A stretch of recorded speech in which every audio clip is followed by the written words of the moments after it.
तो गाइज एक बार फिर से स्वागत है वन एमईएफसी पर। और जिन्होंने इस चैनल को सब्सक्राइब नहीं किया है, काइंडली डू इट। और कल वापस आ रही हैं चैंपियंस लीग की रंगीन रातें। मतलब वापस तो आज रात ही आ रही हैं, क्योंकि मैन सिटी वर्सेस पीएसजी है भाई, और मेसी अगेंस्ट गार्डियोला। देखने में मज़ा आएगा क्या होता है। बट क्योंकि ये यूनाइटेड चैनल है तो बात कर लेते हैं कल के यूनाइटेड के मैच की अगेंस्ट विलेरियल। आज से ठीक 4 महीने पहले 27 मई 2021 को Villarreal versus Manchester United took place in the Europa League final और यूनाइटेड गॉट डिफीटेड। और ऐसी वैसी डिफीट नहीं थी भाई साहब, प्रॉपर पेनल्टी शूटआउट में जाके डिफीट हासिल की थी हमने। गर्व की बात है ना, क्योंकि हम एक ऐसी टीम के अगेंस्ट खेल रहे थे जो कि ला लीगा में लीड कर रही थी। शर्म आनी चाहिए कि वो गेम जो पेनल्टी शूटआउट तक गया था, वो गेम 90 मिनट्स में ख़त्म होना चाहिए था। बट वही एक बात है कि बार बार जो लोग कहते आए हैं कि सोल्शायर की जो इन गेम मैनेजमेंट है वो काफ़ी वीक रही है, और वो उस गेम में वापस देखने को मिला था।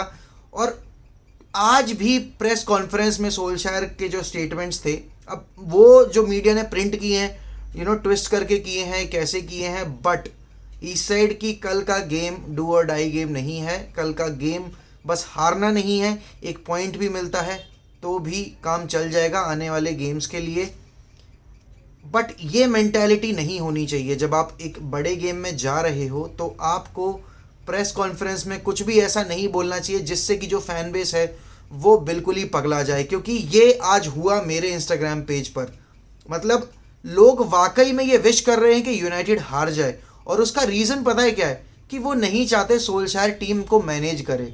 आप सोच सकते हो ना कितना ज़्यादा पागलपन आ चुका है एक फैन बेस के अंदर, कि वो अपनी टीम को हारता हुआ देखना एक्सेप्ट कर सकते हैं, क्योंकि उनको एक पर्टिकुलर इंडिविजुअल को अपनी टीम को मैनेज करते नहीं देखना है। रीज़न मुझे पता नहीं है, क्या सिर्फ टैक्टिक्स हैं या उसके पीछे एक वजह है कि he is a United legend और उसको ये जॉब सिर्फ उसके टैग की वजह से मिली है। ये सारी बातें रहीं, फैक्ट्स और फिगर्स की बात अब कर लेते हैं। उनाई एमरी एंड सोल्शायर 6 बार आमने सामने आए हैं, और सोल्शायर ने केवल 2 बार गेम जीता है। उनाई एमरी ने 3 बार गेम जीता, और सबसे डिसाइसिव गेम था यूरोपा लीग फाइनल का, और उसके अलावा एक गेम ड्रॉ हुआ है। बट ऐसा क्या बदल गया है उस यूरोपा लीग फाइनल से आज? मतलब ये जो कल हम मैच खेलने वाले हैं विलेरियल के अगेंस्ट, उसमें बहुत कुछ बदल गया है टू बी वेरी ऑनेस्ट। क्योंकि कल के मैच में लूक शो नहीं होगा। कल के मैच में मतलब हो भी सकता है स्टार्टिंग 11 में, आई डोंट नो। सोल्शायर ने कहा है कि will try to introduce him, but Maguire नहीं है, कैप्टन नहीं है फील्ड पे, बहुत बड़ी बात है। एरोन वन बिसाका नहीं है, आपका preferred first choice right back नहीं है। बट एनहेंसमेंट भी हुई है, क्योंकि आप राफेल वरान को लेके आए हो, चैंपियंस लीग वरान जिसे हम कहते हैं, और उसके अलावा आप लेके आए हो जेडन सैंचो, और सुनो हम लेके आए हैं क्रिस्टियानो रोनाल्डो को। और रोनाल्डो का record against Villarreal in La Liga was monstrous. 15 game में 13 goal 5 assist, 18 goal return in 15 games. बहुत मायने रखता है, क्योंकि ये एक ऐसी टीम है जिसको रोनाल्डो ने डोमिनेट किया है, और ऐसे वैसे डोमिनेट नहीं किया है भाई, हर एक गेम में डोमिनेट किया है। तो कल के गेम में हमें कुछ अलग देखने को मिलेगा जो हमें यूरोपा लीग फाइनल में देखने को नहीं मिला था। लेकिन साथ ही साथ आज एक बार फिर सोल्शायर ने अपनी प्रेस कॉन्फ्रेंस में ये बोला कि वो मिडफील्ड कॉम्बिनेशन जिसको हम सब क्रिटिसाइज कर रहे हैं, वो मिडफील्ड कॉम्बिनेशन सोल्शायर के लिए कितना क्रूशल है और वो कितना ज़्यादा ट्रस्ट करता है। यहाँ बात किसी और चीज़ की नहीं हो रही है, यहाँ बात हो रही है मैकफ्रेड की। मतलब मैकफ्रेड पे सोल्शायर को अंधा भरोसा है। बट मुझे ये चीज़ समझ में नहीं आती कि कोई मैनेजर इतना ज़्यादा फेवरिज्म में अंधा कैसे हो सकता है कि उसको उन 2 प्लेयर्स के गेम प्ले में कमियां ना दिखें, उसको उन 2 प्लेयर्स के इन गेम रन्स ना दिखें, उन इन गेम पोजीशन ना दिखे, कि कैसे उन दोनों की lack of in game presence और मैच्योरिटी कैसे हमें कॉस्ट कर रही है गेम्स में। आपने वेस्ट हैम के नॉट वेस्ट हैम बट आपने एस्टन विला के अगेंस्ट देखा, कितने बार हम ऐसी सिचुएशन में थे जहां हम काउंटर फेस कर रहे थे, और उस सिचुएशन में हमारे दोनों सेंटर बैक्स पीछे की पोजीशन होल्ड किए हुए हैं, सेंटर बैक्स को कवर कर रहे हैं, और मिडफील्ड में पूरा प्रेशर ओपन है। मिडफील्ड में उनके जो प्लेयर्स हमें रोकने चाहिए थे, हमने उनको ओपन फ्री स्पेस दे रखा है गेम ऑपरेट करने के लिए। अब बात ये आती है, आप ऑलरेडी अपना एक गेम हार चुके हो चैंपियंस लीग का। आपने उस गेम में मैकटोमने को रेस्ट दिया था, क्योंकि वो रिकवरी पीरियड में था, आपने डॉनी को खिलाया था और आपने फ्रेड को खिलाया था उसके अलॉन्ग साइड। दोनों ही players all out and out holding midfielders नहीं, और दोनों का डिफेंसिव वर्क रेट काफ़ी ज़्यादा पुअर है। रेड कार्ड मिला वन-बिसाका को, आपने डॉनी को टीम से निकाला, आपने सेंचो को टीम से निकाला, 2 क्रिएटर आपने टीम से निकाल दिए। आपको लगा कि आप 1-0 की जो स्कोर लाइन है उसको आप डिफेंड कर पाओगे, और फिर आप 2 गोल कंसीड कर गए, आप वो गेम हार गए। जो गेम हमें डोमिनेट करना चाहिए था हम वो गेम हार गए। और उस गेम में सबसे ज़्यादा कमी किस एरिया में दिख रही थी, वो थी मिडफील्ड में, क्योंकि बॉल प्रोग्रेशन नहीं हो रहा था। सेम चीज़ हमें देखी एस्टन विला के गेम में कि हम बॉल प्रोग्रेस नहीं कर पा रहे थे। पोग्बा को बार बार डीप ड्रॉप करना पड़ रहा था, क्योंकि जो रन थे वो निकल नहीं पा रहे थे विंग बैक्स के, और साथ ही साथ जो मिडफील्ड थी वो काफ़ी ज़्यादा वीक थी, वो अंडर प्रेशर क्रम्बल कर रही थी, वो सेकंड बॉल्स नहीं जीत पा रहे थे, और बॉल प्रोग्रेशन निल था। अब बात ये आती है कि एक ऐसी टीम विलेरियल जो कि ला लीगा की बनली है, उनका रिकॉर्ड अभी देखा जाए तो कुछ खास नहीं है। 6 गेम्स में उन्होंने ला लीगा में 8 पॉइंट्स हासिल किए हैं, और ये परफेक्ट अपॉर्चुनिटी हमारे लिए कि हम जो हमारा 4 गेम का रन है, जिसमें से हम 3 गेम हार चुके हैं, उसको थोड़ा कवर अप करके अपना मोमेंटम गेन करें आने वाले गेम्स के लिए। क्योंकि भाई साहब ऐसा है कि अक्टूबर है बहुत खतरनाक। अक्टूबर में आप खेलोगे स्पर्स से, आप खेलोगे लेस्टर से, आप खेलोगे अभी एवर्टन से खेलना है 2 तारीख को, और आप खेलोगे लिवरपूल से। तो बहुत ही डिफिकल्ट मंथ है, और साथ ही साथ आपके चैंपियंस लीग के गेम भी रहेंगे। आप ऑलरेडी अपना एक गेम हार चुके हो, तो क्या किया जाए, कैसे ऑपरेट किया जाए इस गेम में? सिंपल सी बात है, आपको क्रिएटर्स खिलाने पड़ेंगे अप फ्रंट। आप वापस से ग्रीनवुड को उस राइट विंग पोजीशन पर नहीं डाल सकते, क्योंकि आप एक स्कोरर नहीं चाह रहे हो आगे, आप चाह रहे हो क्रिएटर। वो क्रिएटर जो कि रोनाल्डो को बॉल सर्व कर पाए। सिर्फ ब्रूनो के कंधे पे पूरी रिस्पॉन्सिबिलिटी डाल के आप ये नहीं एक्सपेक्ट कर सकते कि आप गेम में आउटस्कोर कर दोगे ओपोनेंट्स को, क्योंकि एक लो ब्लॉक टीम के अगेंस्ट खेलने के लिए आपको एक ऐसे प्लेयर्स की जरूरत होती है, ना सिर्फ एक बल्कि बहुत सारे ऐसे प्लेयर्स की जरूरत हो सकती है जहां आप चैनल्स में रन निकाल रहे हो, जहां आपके जो फुल बैक्स हैं वो ओवरलैपिंग रन्स निकाल रहे हो, उसकी वजह से जो प्रेशर है वो उन फुल बैक्स के पास जाएगा, और आपका जो डिफेंस है या फिर जो आपका मिडफील्ड है वो इन बिहाइंड रन्स निकाल सके। उस केस में होता क्या है कि जब 2 सेंटर बैक्स आपके एक प्लेयर पे कॉन्सेंट्रेट करें जो कि रोनाल्डो, जब एक इन बिहाइंड रन निकाल के प्लेयर निकलेगा तो उसमें क्या होगा कि जो उनका सेंटर बैक है, एक सेंटर बैक, और जो उनका होल्डिंग मिडफील्डर है या जो भी नंबर 8 पोजीशन में खेल रहा है, वो उसकी तरफ अट्रैक्ट होगा, और उस सिचुएशन में आपको बिटवीन द लाइंस खेलने का मौका मिलेगा। अब हमारी सबसे बड़ी वीकनेस क्या है कि हम जब भी मैकफ्रेड को खिलाते हैं हमारा बिटवीन द लाइंस गेम हो जाता है 0, बिल्कुल 0 प्रोग्रेसिव पासेस रहते हैं बिटवीन द लाइंस। कितने भी प्लेयर्स रन लेते रहें, लेकिन हम पास डिलीवर नहीं करते, हम कभी भी थ्रू बॉल्स का ट्राई नहीं करते। वंस इन अ वाइल अगर आ जाए तो आ जाए, और ये सबसे बड़ी कमजोरी है ना सिर्फ अभी से बल्कि 3 साल से सोल्जर के अंडर, कि हम लो ब्लॉक टीम के अगेंस्ट अच्छा परफॉर्म नहीं कर पा रहे। विलेरियल के अगेंस्ट फाइनल में भी यही चीज़ देखने को मिली थी हमें, और इसी वजह से हम वो गेम हारे थे।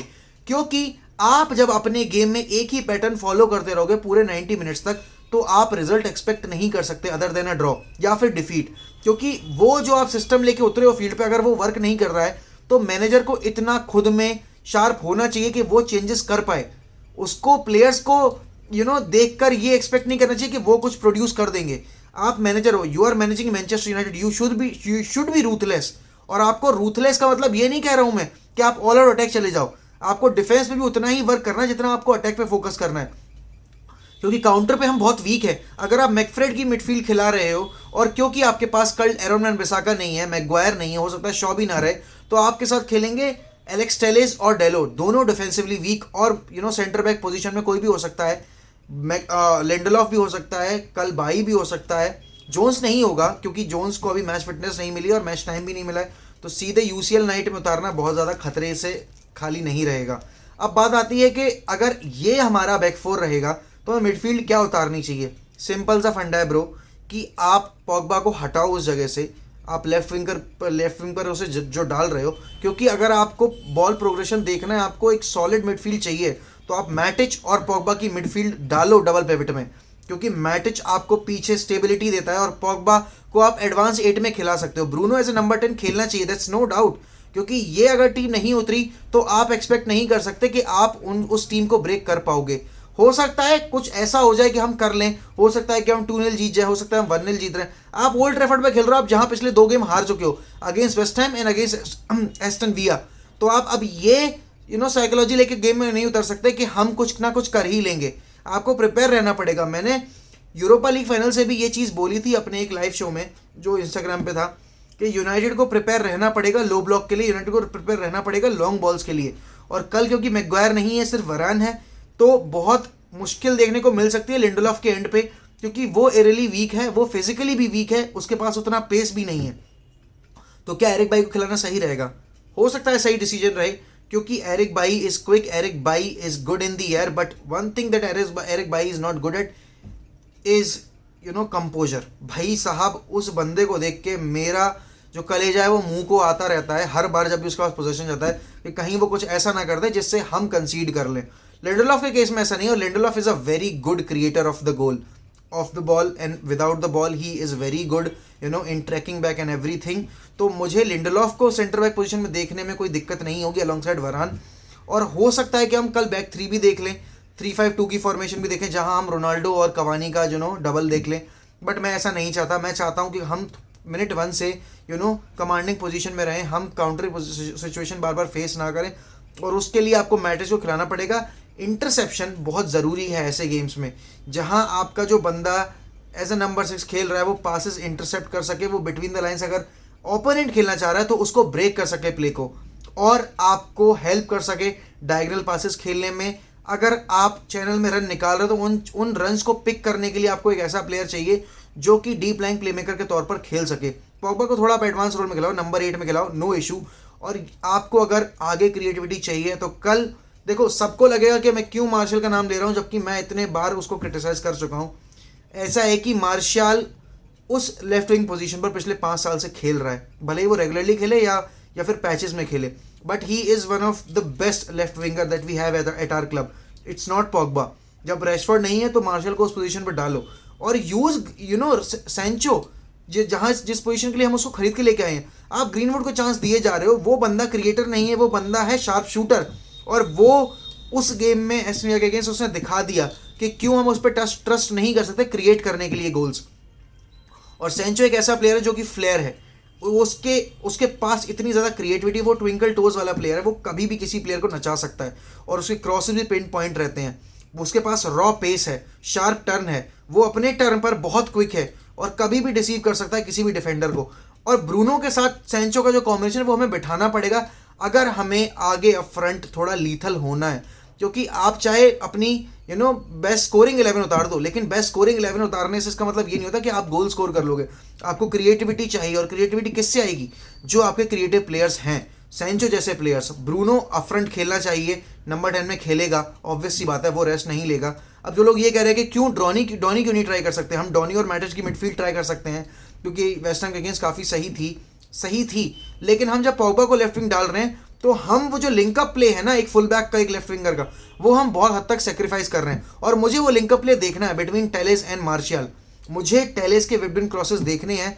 रोनाल्डो जब सेंटर फॉरवर्ड पोजीशन पे होगा तो मुझे वो डिलीवरीज देखनी है कि एलेक्स टेलेस और रोनाल्डो का क्या कॉम्बिनेशन बैठेगा। मुझे सेंचो से क्रिएटिविटी देखनी है कि कैसे वो रोनाल्डो को फाइंड कर पाएगा, या फिर अगर कवानी आता है लेटर हाफ में तो वो कैसे कर पाएगा। अब बात ये आती है कि इतना सब जो हो रहा है, और उसके बाद जब फैंस ये आके सोशल मीडिया पे लिख रहे हैं कि हमें हमारे मैनेजर से कोई मतलब नहीं है, कल यूनाइटेड हार जानी चाहिए क्योंकि मुझे सोल्शायर नहीं चाहिए, तो भाई साहब ऐसा है कि तुम अपनी ओपिनियन की बत्ती बनाओ और उसको डालो तुम अपनी गांड में, क्योंकि आप खुद को एक यूनाइटेड फैन नहीं बुला सकते अगर आप ऐसी चीज़ चाह रहे हो।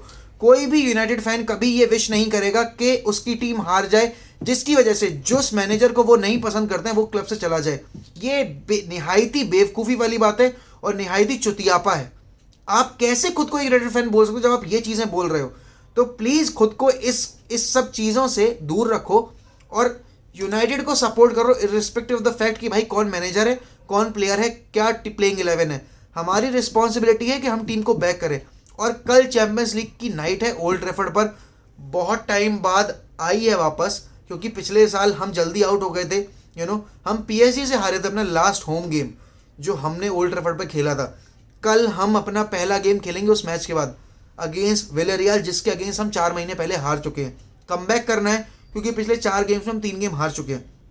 अब प्लेइंग 11 क्या होने वाली है ये तो खुदा ही जान सकता है, क्योंकि कल जो डिफेंस है वो है सुभान अल्लाह, और अगर मैकफ्रेड की जोड़ी खेलती है मिडफील्ड में तो हो जाएगा माशाअल्लाह।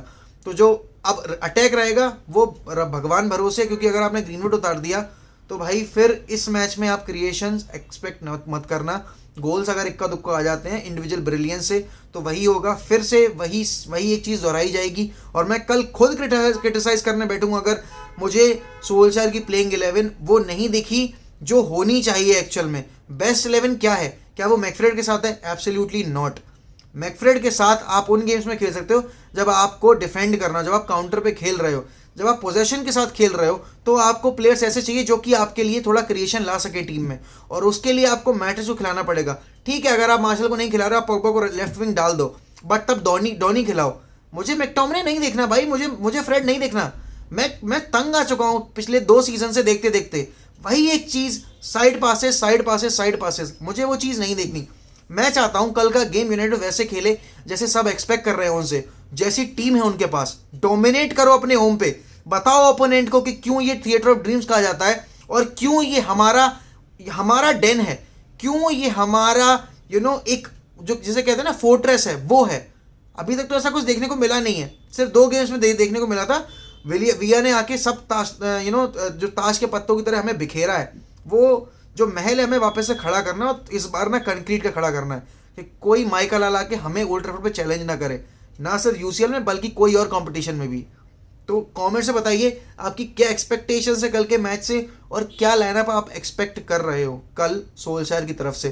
क्योंकि मेरे मायने में तो बेस्ट 11 यही है कि डेहिया इन द गोल, फिर उसके बाद क्योंकि वैन बिसाका नहीं है तो डेलो, वरान, लिंडलॉफ और एलेक्स टेलेस, बाद में मैटिच और पॉग्बा, फिर आगे नंबर 10 में ब्रूनो, राइट विंग पर सेंचो, सेंट्रली CR7, और लेफ्ट विंग पर I would want to see Martial. अगर मार्शल नहीं खेल रहा है तो सोचा जा सकता है कि लिंगार्ड को डालना है उस विंग पे या नहीं डालना है, बट मेरे लिए प्रेफरेबल 11 यही रहेगी। अब देखने वाली बात ये होगी कि सोल्शायर कल अपनी टीम में कैसे उतारता है। और फिर एक बार मैं बोलना चाहूँगा, अगर आपने इस चैनल को सब्सक्राइब नहीं किया है तो kindly do it. This is all about Manchester United.